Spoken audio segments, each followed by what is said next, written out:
35% of food prepared mostly at eateries in Ghana are not eaten. A research by non-profit organization Chefs for Change Ghana Foundation has revealed. Also, a recent report by the Food and Agriculture Organization, the FAO, indicated that 1/3 of food produced for human consumption is wasted globally.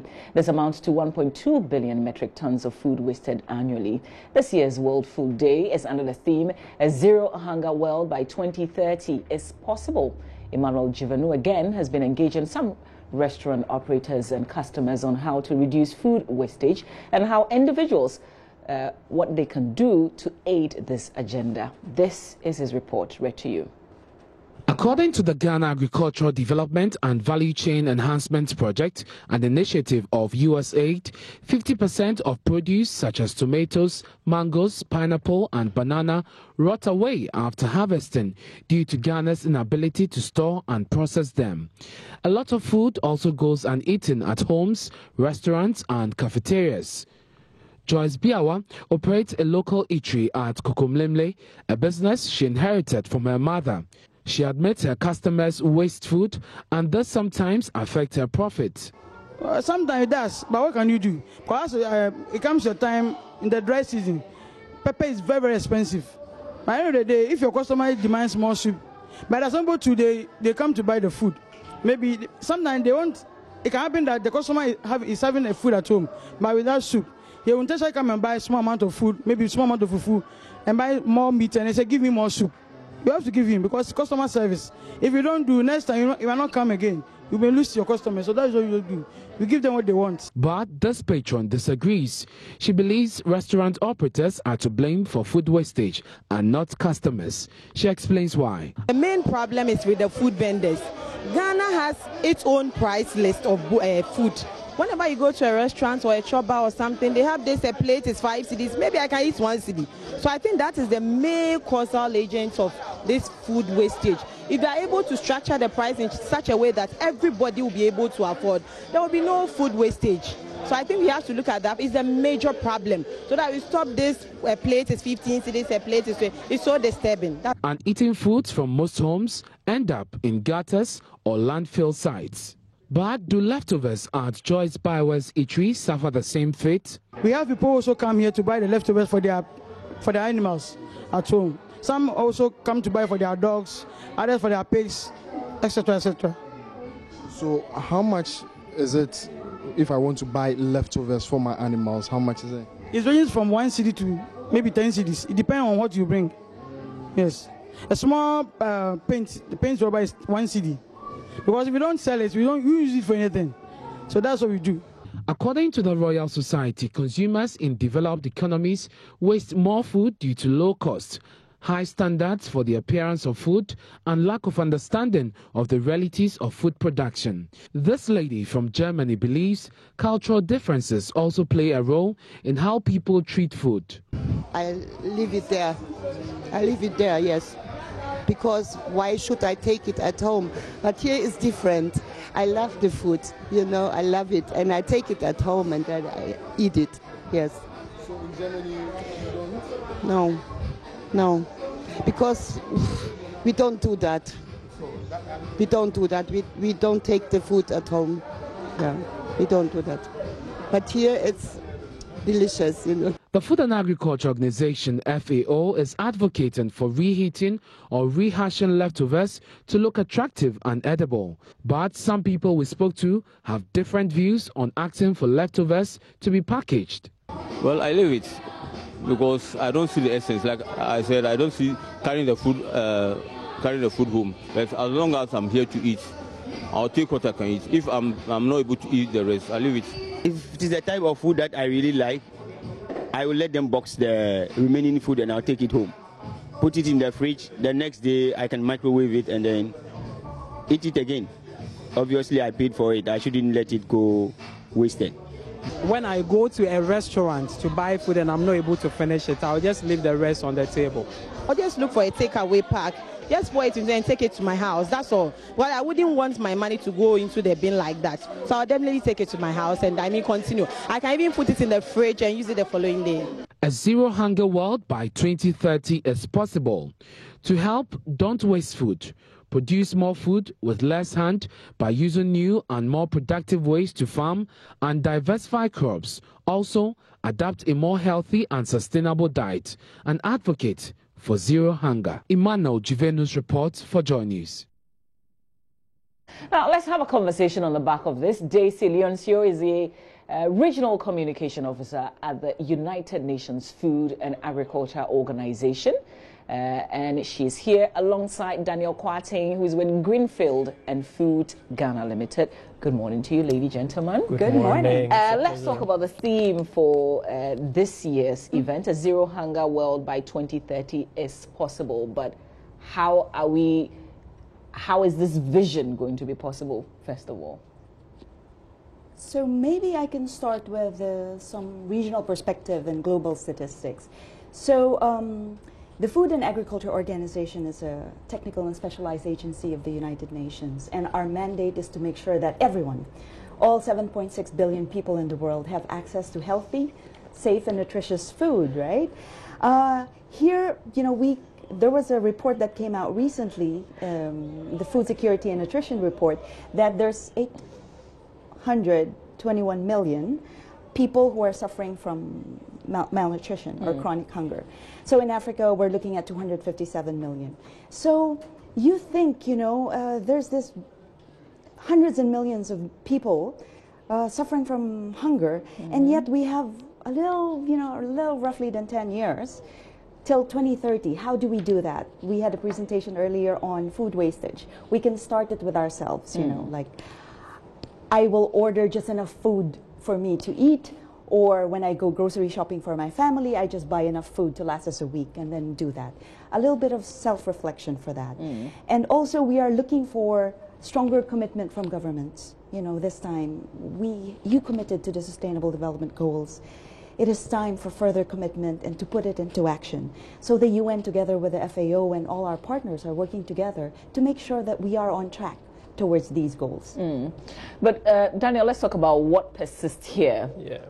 Do we have a lot of hungry people in Ghana, for instance? Absolutely. I mean, everywhere in the world, we are seeing people, every government is facing this problem, having a group of people in the economy who are simply going hungry, and everywhere we go, we try and preach the fact that youth involvement in agriculture is one of the solutions to ensuring that we curb this problem. That is what we focus on. This is the message that we've been preaching, myself personally. So I think this is something which I personally am very passionate about. I look at 2030, which is the point where we are saying we want to achieve zero hunger, and I ask myself, how do we achieve that? I believe involving the youth is the way we get that done. So you're coming along with a solution how we can help achieve that by 2030. But I've got a question. If I save food, how does that help the other people who don't have food to eat? How does that solve that problem? So it's self-commitment. We start from something small. So if 7.6 billion people are saving food, in a way, that's a lot of savings in terms of food wastage and everything. Now, riding on to what Daniel said, I think the theme for this World Food Day for this year is Our Action, Our Future. So we're looking at the youth in terms of they will be the ones helping us provide solutions to find, to solve world hunger. And in Africa, there's 1.2 billion in terms of population. 60% of that are below 25 years old. So we're looking at 2030. Now, this is your future. And, it's something that we need to look into. Conflicts are rising, the droughts, the climate variability, the economic downturn. So things are getting more challenging. So we need everybody's involvement, everybody's engagement, and also further commitment from the government. Let's link urbanization with food wastage. What's the connection, Daniel? Demand is driven by supply. You asked how we deciding to order less food helps, reduce food wastage. It takes about 50 liters of water to grow a single orange. You buy 2 oranges, you can't eat one, you throw it away. That is 50 liters of water you are throwing away. People don't look at it that way. Because we are farmers, we understand the logistics and the inventory that goes into the production of things. And we know the implications of wasting food. A single bite of food not eaten has rippling effects when it comes to our business. And so these are the kind of things we want to highlight. A change in attitude of people, a change in mindsets, greater involvement of the youth. And I believe by 2030 we would have achieved these goals. I'm looking back and I can see my kitchen. I bought some oranges a week ago. They've gone very dry. Oh, no. I'm feeling very guilty now. Right now. But let's have your take on this linkage. Yeah, going back to what Daniel said, it takes how many liters of water? 50 liters of water. So there's also the thing such as expanding our choices in terms of variety of food that we eat. We do not stick to oranges or bananas. Let's explore some other edible fruits and vegetables that can be added to our dishes. And we have this campaign at FAO. We often say, buy the ugly fruits. So they don't, buy the ugly fruits. Buy the ugly fruits. When you go to ShopRite, for example, like you choose the shiniest apple, you choose the roundest orange. But there are others there, like the bananas, for example, they may be a little too ripe. You can make them into a banana bread. So there's a lot of advocacy that we need to do, starting with ourselves. So buy the ugly fruits, buy just enough so they don't turn dry into your shelf. So things like that. I think just to top up what Daisy was saying, when we talk about urbanization and people moving to the cities, the question then arises, who stays in the rural area and farms? Who are the people who are going to man the industry in the next 10, 15 years? And I think it's very important that policy is directed towards those group of people. The young people who are passionate about agriculture, passionate about farming, but don't know maybe where to take the first step. And this is why we came up with the theme, our actions, our future. That we need to make decisions today so that in 10 years we have a group of elite farmers who will still be feeding the nation and the sub-region. You're coming from a very special place. I think it would be good to put a spotlight on where you're coming from. But though there's yet to be a solution to whether or not the egg is older than the hen, there seems to be an increase in its consumption. The protein-rich edible can be eaten raw or as part of a meal, whether boiled, steamed, or fried. In the following reports, my colleague Mahmoud Mohammed Nuruddin finds out what makes the egg a great gift from Mother Hen. 1. Consumption of eggs increases your cholesterol. 2.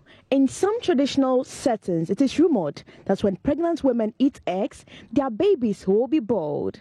There is widespread belief in Ghana that consumption of eggs is bad for the human body. If you believed in all the above, then you should revise your notes, because registered dietitian and lecturer of Christian Service University College, Michael Wiafia-Kenting, dispels many of these claims. He emphatically stated that egg is the most effective protein source converted into muscle and body tissue. They contain enough amount of protein, which are very essential. Almost all the essential amino acids are found in eggs. And apart from the amino acids, also contains good amount of vitamins, the fat-soluble vitamin A, D, and K. They are all available. And when it comes to the water-soluble vitamins, it contains vitamin B1, B2, and then folate and vitamin B12 as well. So all these factors makes it very important and critical in consumption of eggs. Farm manager of Akate Farms, Achampon Kwachi, says local consumption of eggs has gone down in recent times because of rumors that they are unhealthy, and this has forced a cut down in production. Over the past few years, egg production in our company has been not much significant in a rise, simply because egg consumption in the country has not been that encouraging, because after producing so much, at a point in time there is stagnation in the demand. In order for us to be very wise, we try to put the production levels at certain quantities to meet the demand that is available on the market now. Michael Wiafia-Kenting says eggs are next to breast milk in the supply of amino acids to the body. Actually, research by the American Dietary Association has shown that when you consume so much, when you consume eggs, it doesn't rather increase your cholesterol level, but rather reduce because of the presence of lecithin. There is a particular non-chemical or non-substance in it that helps to reduce the cholesterol level. That's the lecithin. And apart from that, it also contains choline, and this choline also helps with brain and heart development. So all these nutrients are piled up in what they call it eggs. Experts say the average person needs to eat at least 3 to 5 eggs a week, or better still, consume 1 egg daily to meet the required energy level for health. Amplifies Ghana, an institution which promotes egg consumption, says the average Ghanaian now eats about 143 eggs a year. Although this figure is encouraging, the institution is encouraging Ghanaians to consider egg as a cheap and excellent source of protein. The Ghana National Association of Poultry Farmers revealed last year that over 10% of eggs produced annually are disposed of due to low patronage of the product. Interesting. The Ghana National Association of Poultry Farmers revealing there, particularly last year, that over 10% of eggs produced annually are disposed of due to the low patronage of the product. Daisy, you're surprised that we don't consume that much eggs in Ghana? I am quite surprised, and I sort of mentioned earlier, I think the eggs are sort of like economic indicators for any country, the price of the egg, the consumption of the egg. And I've seen, there's an ample supply of eggs from what I see. And Daniel can perhaps talk about the effects of the agricultural crops into egg production, which has a relevance to Ghana. Yeah, it's true. I mean, Ghanaians are way more health conscious than people are aware of. We listen, we read, and when we hear things are bad for us, we tend to stay away from them.